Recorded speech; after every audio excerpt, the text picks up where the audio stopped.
Hello and welcome back to channel guys. आज फिर से आपका भाई को बड़ी ही कमाल की वीडियो लेके आ गया जिसमें हम लोग बात करने वाले हैं कि इंडिया विक्स क्या होता है, विक्स को कैलकुलेट कैसे करा जाता है, उसके कुछ मिथ के बारे में बात करने वाले हैं।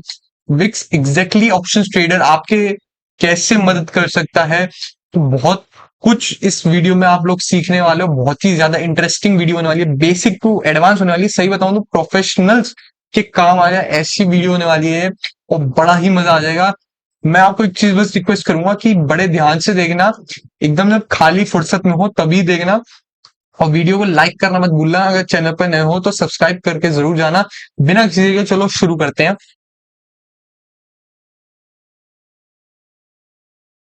अच्छा, एक चीज समझो, इंडिया विक्स क्या होता है। जैसे इंडिया विक्स का मतलब, विक्स जो है ना उसकी फुल फॉर्म होती है वॉलेटिलिटी इंडेक्स, कि मार्केट में कितनी वॉलेटिलिटी है। इंडिया विक्स जो है ये वॉलेटिलिटी बताता है आपको, ठीक। जैसे हमारे पास अपना इंडिया विक्स है, वैसे ही यूएस के पास यूएस का विक्स है। उसका वीक विक्स S&P 500 है, ठीक है ना।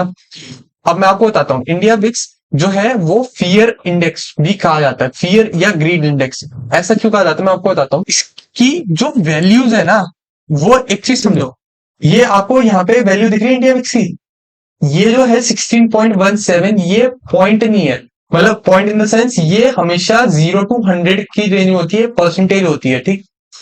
ये जो है 16% है। तो ये आपको क्या बता रहा है, जो विक्स है आपको ये बताता है कि जो इस वक्त इसकी ये जो वैल्यू है 16.17, उसका ये है कि मार्केट जिस लेवल पे है इस वक्त, वो वहां से एक साल में या तो 16.17% डूब सकता है या उतना परसेंट बढ़ सकता है। समझ रहे हो मेरी बात। विक्स ये बताता है आपको। अगर कोई कह रहा है कि भाई कि विक्स की जो वैल्यू है ये वो एक दिन का है, कि भैया एक दिन में, तो भाई वो सही बताऊं, गाली देने का मन कर रहा है पर दे नहीं सकता क्योंकि सब देखते हैं इस वीडियो को। एक दिन की नहीं है भाई, वो एक साल की रेंज बता रहा है कि एक साल में आपका जो मार्केट है वो कितना परसेंट ऊपर जा सकता है, कितना परसेंट नीचे जा सकता है। फिर कह रहा हूँ ये परसेंटेज है, पॉइंट नहीं है। इसकी जो रेंज होती है 0 to 100 है, क्योंकि वो ये जो है परसेंटेज वाइज कैलकुलेट कर जाता है, पॉइंट वाइज नहीं है, ठीक। अच्छा, अब आते हैं अपने सेकंड पे। विक्स जितनी ज्यादा होती है उतनी ज्यादा वॉलेटिलिटी होती है, जितनी कम होती है उतनी लेस वॉलेटिलिटी होती है। High VIX high volatility equals to high fear. जितना, आप एक चीज समझो, विक्स जो है ना वो मार्केट में फियर बताती है कि मार्केट में फियर कितना है। लोग की जो साइकोलॉजी है, मेंटेलिटी है, वो क्या चीज है भाई, वो क्या है इस वक्त। जब जब लोगों के मन में फियर बढ़ेगा किसी भी चीज को लेके, तब तब विक्स बढ़ेगा। या कोई बड़ा न्यूज आने वाली है, बड़े रिजल्ट आने वाले हैं, मान लो अगर आज मेरे इलेक्शन रिजल्ट आने वाले हैं, या फिर कोई मेरी आरबीआई पॉलिसी आने वाली है, या इससे भी अगर कुछ बड़ा ले बजट आने वाला है, ठीक। तो विक्स की वैल्यू अपने आप बढ़नी स्टार्ट हो जाती है। जैसे अगर मैं आपको दिखाऊं, हमारा अभी 4 जून को इलेक्शन रिजल्ट थे, तो उससे पहले अगर आप देखो ना तो विक्स अप्रैल से बढ़नी स्टार्ट हो गई थी। और जिस दिन रिजल्ट आए 4 जून को इलेक्शन रिजल्ट, उस दिन 31 तक पहुंच गई थी। और इस दिन ना एक दिन के अंदर 40% तक का मूव था। अगर मैं दिखाऊं 50, बल्कि 40 याद है, ठीक। तो विक्स ना फियर को दर्शाती है कि मार्केट में फियर कितना है। सीधे से कहूं तो इस वक्त ये फियर को दर्शा रही है, जो वैल्यू है ना ये फियर को दर्शा रही है 16। अगर आप मेरे से पूछो, अभी हम बात करेंगे कि ज्यादा कौन सी है कम कौन सी है। इस वक्त ये जो वैल्यू है एवरेज वैल्यू है, ठीक। अभी सब बात करूंगा, ठीक। अब भाई फियर, अच्छा आपको एक चीज दिखाता हूँ, एक और फियर का कॉन्सेप्ट दिखाता हूँ एक और। ये यूएस की विक्स है, ठीक है ना। विक्स S&P 500 आपको दिख रही होगी, यूएस की विक्स है, ठीक। अभी परसों ना एक परसों नहीं, फ्राइडे को एक न्यूज आई थी। एनएफपी डेटा था, और एनएफपी जो होता है नॉन फार्म पेरोल, और यूएस और जापान का डेटा आया था, तो बहुत ही खराब था। तो 2-3 दिन के अंदर आप देखो, अगर विक्स 16 से 65 का हाई मारा था एक दिन के अंदर। अगर आप देखो 23 से जो हाई मारा 65.73 का, 182% अगर आप देख पा रहे हो। समझो एक दिन के अंदर विक्स इतना परसेंट मूव कर गया था यूएस का, ठीक। अपना विक्स आप अपनी वॉच लिस्ट में ऐड कर सकते हो, ठीक है ना। आपको सिर्फ इंडिया विक्स डालना है, ये आपके पास आपका विक्स आ जाएगा। ऐड कर लेना, मेरा एडेड है तो ये ऐड हो जाएगा आपका, ठीक है ना। ऐड हो गया। अब सन में आ चुकी होगी, हम लोग बात कर चुके हैं विक्स का होता है वॉलेटिलिटी इंडेक्स। ये आपके फियर को दर्शाता है। जितना ज्यादा फियर है उतनी ज्यादा मार्केट में विक्स की वैल्यू बढ़ती जाएगी उतने ज्यादा जो आपकी, अच्छा, विक्स जितना ज्यादा हुआ उतनी ज्यादा आपकी ऑप्शंस की आईवी होगी, तो जितना ज्यादा आईवी होगी उतना ज्यादा वेगा। आप एक चीज समझो कि सेलर का जब रिस्क बढ़ रहा है तो भाई वो आईवी भी तो ज्यादा लेगा, आईवी जब ज्यादा होगी तो आपके एलटीपी ज्यादा हो जाएंगे, ठीक है, हाई विक्स मतलब हाई आपको एलटीपी मिलेंगे। अब एक चीज समझो, अब मिथ की बारी आती है। लोगों को एक चीज आप लोगों ने भी सुनी होगी, सब लोग कहते हैं कि भाई जब जब विक्स बढ़ता है तब तब मार्केट गिरता है, और जब जब विक्स गिरता है तब तब मार्केट बढ़ता है, मतलब इनवर्सली प्रोपोर्शन, ठीक है। तो भाई ये बात कितनी सच है? भाई मैं सच बताऊं, ये बात 30 to 40% टाइम्स सच है, बल्कि कभी कभी आप 50% तक कह सकते हो इसे, इससे ज्यादा मैं नहीं कहूंगा, ठीक। क्योंकि ये जो सिचुएशन होती है ना, ये होती है बहुत फियरफुल, जो सही में मार्केट को इम्पैक्ट करती है। जो लोग कहते हैं कि भाई बिल्कुल ही नहीं इन्वर्सली कोरिलेटेड है, या फिर पूरी तरह से, भाई वो बिल्कुल गलत कह रहे हैं। 40 to 50% टाइम्स, हाँ, जब जब विक्स गिरता है तब तब मार्केट बढ़ता है, ये बात बिल्कुल सच है, या जब जब विक्स बढ़ता है तब तब मार्केट गिरता है, ये बात 100% तो नहीं, 40 to 50% टाइम सच है। जैसे अगर मैं आपको एक स्क्रीन पे भी डेटा भी दिखा दूंगा, आप जरा एक चीज समझना, इससे ले जाता हूँ मैं, विक्स, अपनी विक्स को दिखा रहा हूँ मैं आपको। एक इधर देख रहे हो यार, विक्स कहाँ से चलना स्टार्ट हुआ? 13 से, यहाँ पे देख रहे हो वैल्यू, यहाँ पे देखना, 13 से स्टार्ट हुआ और 86, इधर हाई देखना, 86 का हाई मारा भाई, 86 का। तो मार्केट में इससे आप क्या समझ रहे हो कि उस पॉइंट से जो अपनी मार्केट है वो 86% तक, फिर कह रहा हूं 86% तक टूट सकती है या बढ़ सकती है एक साल में। और जब ये विक्स बढ़ रहा था तब अपना मार्केट गिर रहा था। ऐसी पहले भी हुआ, वो आपको डेटा दिख जाएगा 2008 में, 2020 में, और एक दो बार और हुआ है। जब जब ये सीन हुआ है, ये कोविड का दौरान था 2008 में, जब फाइनेंशियल क्राइसिस आई थी, ठीक है, मार्केट भी मारा है जितना मैंने पढ़ा और सुना है, ठीक। भाई आप एक चीज समझ रहे हो कि 86% कितना ज्यादा खतरनाक है? अगर हम हर तरह से देखें, चाहे वो ट्रेडर हो, चाहे वो आपका इन्वेस्टर हो, तो भाई हर किसी के लिए इतनी ज्यादा जो फियर है ना, आप ये सोचो, फियर इतना बढ़ गया था कि मार्केट में 86% तक लोगों को लग रहा था कि मार्केट टूट सकती है, बढ़ सकती है।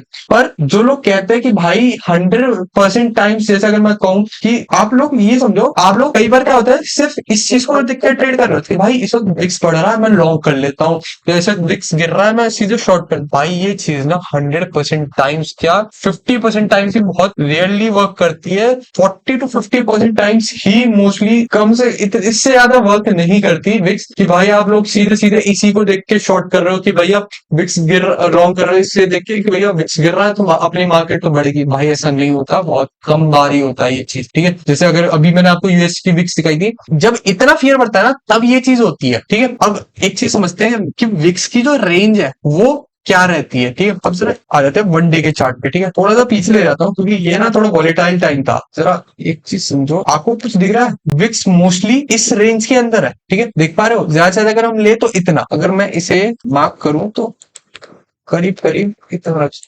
मतलब अगर आप यहाँ पे देखो तो 15 से 17 की जो रेंज है वो इसके बीच में या इसके नीचे ऑन एन एवरेज जो विक्स है इतनी रहती है। जब कोई न्यूज आने वाली होती है तब विक्स की जो पहुंच जाती है मोस्टली वो ये होती है 24 के ऊपर, मतलब 17 के ऊपर ना थोड़ा बहुत आप ये समझो कि मार्केट में वॉलिटिलिटी बढ़ रही है। अभी बात करेंगे कि जो ऑप्शन ट्रेडर बायर होते हैं, सेलर होते हैं, उनके लिए कौन सा ज्यादा बढ़िया एक विक्स होती है, ठीक। बात आ रही है आप लोगों को समझ में, ठीक। पर ये जो विक्स है, ये जो स्पाइक्स आते हैं, आपको वेरी डेकेड्स में ही देखने को केसेस मिलते हैं ऐसे। भाई इतनी ज्यादा स्पाइक आ गई, इतना ज्यादा फियर बढ़ गया मार्केट में, क्योंकि बहुत ज्यादा गंदी कंडीशन होती है इस वक्त। अब अच्छा, इसे अब एक चीज, फियर और ग्रीड तो समझ में आ गया। अच्छा, ग्रीड मैंने शायद नहीं समझा, ग्रीड और समझ लेते हैं कि इसे फियर इंडेक्स तो मैंने बता दिया कि फियर इंडेक्स को कहते हैं कि जितनी ज्यादा विक्स बढ़ेगी उतनी ज्यादा वॉलेटिलिटी बढ़ेगी, वॉलेटिलिटी बढ़ेगी तो मार्केट में जो रिस्क होता है वो बहुत ज्यादा बढ़ जाता है, फियर बहुत बढ़ जाता है। ग्रीड, अच्छा एक चीज समझो, मार्केट ग्रीडी कब होती है? जब बुल रन होता है, समझो मेरी बात। जब मार्केट में सब कुछ बढ़िया चल रहा है, सब मौज में है, सब खुश है, तब मार्केट ग्रीडी होती है। जितनी कम विक्स होती है ना उतनी ज्यादा ग्रीडी होती है, ठीक। देख रहे हो इधर 9-10 की है, और अगर आप इधर अपने निफ्टी पे देखो ना तो इधर जो है, इधर ऑल टाइम हाई भी मारा था मार्केट ने, तो नियरली ऑल टाइम हाई के आसपास हम लोग कह सकते हैं। कई बार जो विक्स है वो बिल्कुल लो हो जाती है क्योंकि सब कुछ बढ़िया चल रहा है, सब कुछ एकदम सेट चल रहा है, मस्त चल रहा है, ठीक है। तो ये सीन है। अब आप पूछोगे यार अपने जो ऑप्शन बायर है, ऑप्शन सेलर है, उसके लिए विक्स जो सबसे बेस्ट विक्स कौन सी है ट्रेड करने की, रेंज कौन सी है? तो भाई जो ऑप्शन बायर है, ये पता है मेरी रेंज है, अगर आप मेरे से पूछो तो जो ऑप्शन बायर है ना उसके लिए जो जितना कम विक्स है उतना ज्यादा अच्छा है, क्योंकि कम विक्स पे उसे कम एलटीपी मिलेंगे, जो कम प्रीमियम पे करना पड़ेगा। समझ लो मेरी बात। अगर विक्स कम है तो उसे जो लास्ट रेट प्राइस जो उसका प्रीमियम होता है वो बहुत कम देना पड़ता है, ठीक। तो जो विक्स की वैल्यू है मेरे हिसाब से, अगर 12 से 15 16 के बीच में है, मैक्स टू मैक्स 17, मैं अगर सही बताऊं मेरे से पूछो तो 11 से 16 के बीच में अगर विक्स है तो ऑप्शन बाय के लिए भाई बेस्ट विक्स है। वॉलिडिटी एकदम परफेक्ट रहती है, प्रीमियम बहुत अच्छे रहते हैं, तो उस वक्त उसको पैसा कमाने का पूरा भरपूर मौका मिलता है। सेलर के लिए जो विक्स कही जाती है वो कही जाती है 20 to 25, क्योंकि उस वक्त प्रीमियम बहुत हाई पहुंच जाते हैं, वॉलिडिटी भी ठीक ठाक अच्छी रहती है, तो उन्हें शॉर्ट करने का जो मौका मिलता है ना काफी अच्छे प्रीमियम्स पे मिलता है, रेंज काफी मिल जाती है, जो उस स्ट्रेडल और स्ट्रेंगल बनाते हैं, ठीक है, उसकी काफी अच्छी रेंज बन जाती है उनकी। अच्छा अब एक चीज समझ में आ गया यार कि ये जो है ये 16.17% ये एक साल का है। अब बात आती है यार एक दिन का, हम तो भाई स्केल्पर है, हम एक दिन का एक हफ्ते का कैसे निकाले, एक महीने का कैसे निकाले?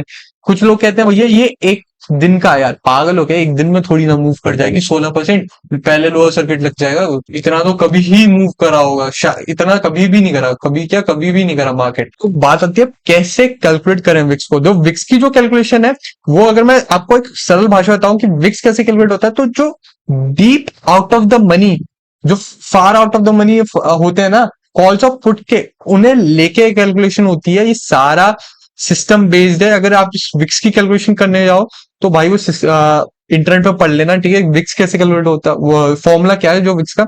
मैं आपको अपनी मार्केट में कैसे विक्स को कैलकुलेशन कर सकते हो वो मैं आपको दिखाने वाला हूँ, ठीक है, कि कैसे आप रेंज निकाल सकते हो। तो आपको क्या करना है, अब एक चीज समझो, एक दिन, एक हफ्ता, एक महीने कैसे कैलकुलेट करें, ये बात आती है ना क्वेश्चन। तो अब आपको क्या करना है, मैं आपको कुछ चीजें लिख देता हूँ। हाँ तो गाइस आप लोगों को स्क्रीन पे कुछ दिख रहा होगा ऐसा, 1 डे, 1 वीक, 1 मंथ, ये सब क्या है? तो अभी मैं समझाता हूँ। अच्छा एक चीज समझो, आपके एक साल में कितने दिन होते हैं? 365 दिन होते हैं, ठीक है। एक हफ्ते हफ्ते कितने होते हैं एक साल में? 52 हफ्ते होते हैं। वैसे ही मंथ तो सबको पता ही है कि 12 महीने होते हैं एक साल में, ठीक। अब आपको क्या करना है मैं आपको बताता हूँ, बहुत सिंपल सी कैलकुलेशन है। ये जो आपकी विक्स की वैल्यू है, ये जो आपकी विक्स की वैल्यू है, इसे आपको कॉपी कर लेना है, ठीक है। क्या करना है मैं बताता हूँ आपको, अपना सिंपल सा कैलकुलेटर खोल लेना है, कैलकुलेटर खुल जाएगा। आपको क्या करना है, ये जो वैल्यू लिखी है ना मैंने, ये वाली, आपको इनका जैसे अगर आपको एक महीने में निकालना है कि एक महीने में मार्केट कितना ऊपर मूव कर सकता है एक दिन में, तो आपको क्या करना है मैं आपको बताता हूँ। आपको अगर एक दिन का निकालना है तो आपको करना है 365 का रूट। तो ये जो वैल्यू है 19.10, इसे कॉपी कर लेना। फिर जो हमारी ये विक्स की वैल्यू है इसे लिख लो 16.17 डिवाइड बाय 19.100, ठीक है। तो ये जो वैल्यू है ना 0.84% है, ये परसेंट है, ठीक है, मैं फिर कह रहा हूँ परसेंट है। इसका मतलब ये है कि हमारी जो मार्केट है निफ्टी 50, वो एक दिन के अंदर 84 मतलब 1% से भी कम 0.84% ऊपर जा सकती है, 0.84% नीचे आ सकती है। बिल्कुल भी ये नहीं बताएगा कि ऊपर ही जाएगा या नीचे ही जाएगा। समझ रहे हो मेरी बात? जैसे अगर मैं इसे कैलकुलेट करूं यहाँ से, अगर मैं 84% 0.84 तो करीब करीब इतना, ठीक है ना।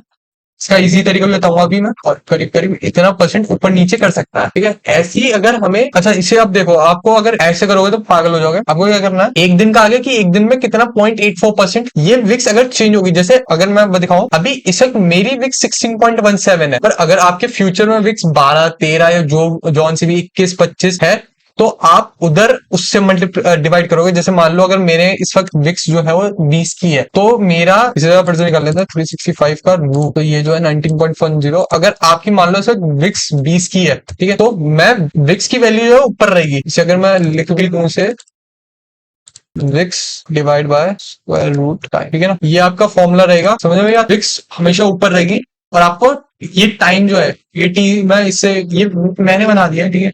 ऐसी टाइम जो है टी जो है ये है, आपको अगर एक दिन के लिए कैलकुलेट करना है, ठीक है।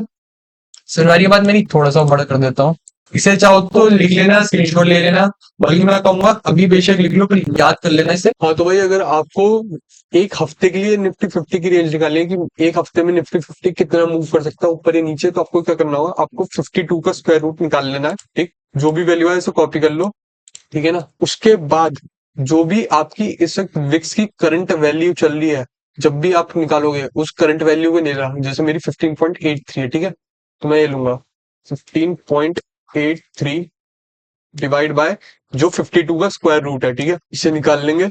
तो ये जो 2.19 आया ना, तो 2.19 का मतलब है कि ये बता विक्स मेरे को बता रहा है कि निफ्टी 50 मेरी मार्केट इस पॉइंट से, जो पॉइंट है यहां से एक हफ्ते के अंदर 2.19% ऊपर जा सकता है, 2.19% नीचे गिर सकता है। अब 2.19% एग्जैक्टली पॉइंट्स में कितना होता है या फिर लेवल्स क्या होते हैं, वो कैसे निकालने हैं, वो मैं आपको बता देता हूँ। आपको क्या करना है, आपको इस वैल्यू को कॉपी कर लेना है, ठीक है, आप 19 तक ही कॉपी करना है, यहीं तक मैंने थोड़ी ज्यादा कर लिया है। अब क्या करना, जहां पे भी इस वक्त आपकी निफ्टी 50 है, लास्ट ट्रेडेड प्राइस जो भी है उसका, जैसे मेरा दिख रहा है इस वक्त आपको 24,324, ठीक है, तो वो ले लो 24। इसमें आपको प्लस करना है वो जो परसेंटेज चेंज आया था, ठीक है, ये लिख दिया, और इसके आगे आपको परसेंटेज का साइन लगा देना है, ठीक है। ये जो 533 आया है, इस ये मेरे को बता रहा है 533.96, मतलब 534 पॉइंट्स अप्रॉक्स निफ्टी 50 एक हफ्ते में ऊपर जा सकता है। अब इसका अगर लेवल चाहिए तो लेवल मैं दिखा देता हूँ आपको। तो मतलब 24,857, मतलब 858 नियरली, ये 224 इस इतना ऊपर तक जा सकता है। अभी हम देखेंगे इसे भी। और अगर ऐसे ही नीचे का निकालना कि नीचे कितना गिर सकता है, तो आपको क्या करना है, 24,330 लिखते हैं, ठीक है ना। इसे मार्केट लाइव है तो थोड़ा बहुत वो होगा 0.19 परसेंटेज, तो 532 पॉइंट्स नीचे गिर सकता है मार्केट। एग्जैक्टली कितना होगा, ये रहा, ठीक है। अगर आपको यही मार्क करना है तो कैसे करोगे, देखो। तो अब आपको क्या करना है, अपने चार्ट पे आ जाना और ऑल्ट क्लिक कर देना। कोऑर्डिनेट सेक्शन में आपको अपनी वो वैल्यू लिख देनी है, जैसे मेरी 24.24858 थी, ठीक है, तो ये ऊपर की रेंज आ गई। ऐसी नीचे के लिए फिर से एक और लाइन बना देंगे हम, ठीक है, और इसकी जो थी हमारे 23,797 थे, ठीक है ना। तो ये हमारी एक हफ्ते की रेंज आ गई, नियरली ये 1000 पॉइंट होगी, क्योंकि हमारी वो 533 देख रहे हो। तो ये आपकी एक हफ्ते की रेंज आ चुकी है अकॉर्डिंग टू विक्स की। मार्केट इतना पॉइंट गिर सकता है, इतना पॉइंट गिर सकता है, इतना पॉइंट बढ़ सकता है, इससे ज्यादा भी हो सकता है और इससे कम भी हो सकता है, ठीक है। और अगर ऐसे ही आपको 1 मंथ के लिए निकालना है तो क्या करना है, 1 मंथ के लिए बता देता हूँ आपको। 12 का स्क्वायर रूट निकालना है, ठीक। ये जो वैल्यू आ गई 3.46, इसे कॉपी कर लो। फिर जो भी विक्स की इस वक्त आपकी वैल्यू है उसे ले लो, 15.75 डिवाइड बाय 3.46।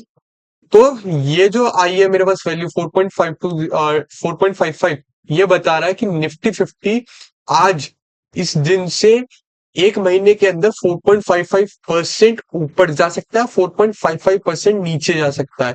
अगर लेवल्स निकालने हैं तो लेवल्स भी वैसे ही निकल जाएंगे। क्या करना है आपको, फिर से वही करना है। 24,40 ले लेते हैं वैल्यू सिर्फ निफ्टी की, आपको दिख रही होगी इधर निफ्टी की वैल्यू मेरे, ठीक है, प्लस जो भी हमारी 12 का स्क्वायर रूट करके वो आई थी फिर बाद में परसेंटेज। तो 1107 पॉइंट ऊपर जा सकते हैं या 1107 पॉइंट नीचे गिर सकती है मार्केट एक महीने के अंदर अकॉर्डिंग टू विक्स। तो ये लेवल आ गए आपके ऊपर के, और ऐसे ही आपके नीचे के आ जाएंगे। तो भाई अगर आपको अभी तक मेरी वीडियो पसंद आ रही है तो लाइक कर देना, चैनल पर सब्सक्राइब कर देना, ठीक है। अब थोड़ा इजी तरीका देख लेते हैं। तो ये जो है मेरा इंडिकेटर है, ठीक है। अब जरा एक चीज देखो, यहाँ पे आपको एक दिन की पहले ही, एक दिन पहले आपको खुद ही पता चल गया, लाइव मार्केट में भी हो सकता है, पर मैं एक दिन पहले, आप ये सोचो, मैं बड़ी इजीली निकाल सकता हूं कि मेरी मार्केट एक दिन में कितने पॉइंट, कितने परसेंटेज मूव करेगी एक बार में। ये टोटल रेंज दिखा रहा है, देख रहे हो, रेंज है कि मेरी मार्केट यहां से यहां तक जो आएगा वो करीब करीब ये रहा 423, मतलब 411 हुई। मैं ऐसी एक हफ्ते का भी निकाल सकता हूँ, मेरी मार्केट एक हफ्ते में कितना मूव करेगी, ये रहा 1089, 2.24 जो हमने निकाला था, वैसे ही एक महीने का जो कि 4.67% था, तो ये रहा। तो बड़ा इजी तरीका है। अगर आप लोगों को मेरे इस इंडिकेटर का चाहिए एक्सेस, तो भाई कमेंट कर देना और चैनल को सब्सक्राइब कर देना, ठीक है भाई। अगर अभी तक मेरी ये वीडियो पसंद आई है तो लाइक कर देना यार, चैनल को सब्सक्राइब कर देना। This is Nikunj Bansal signing off, फिर से मिलेंगे एक बड़ी ही कमाल की वीडियो में।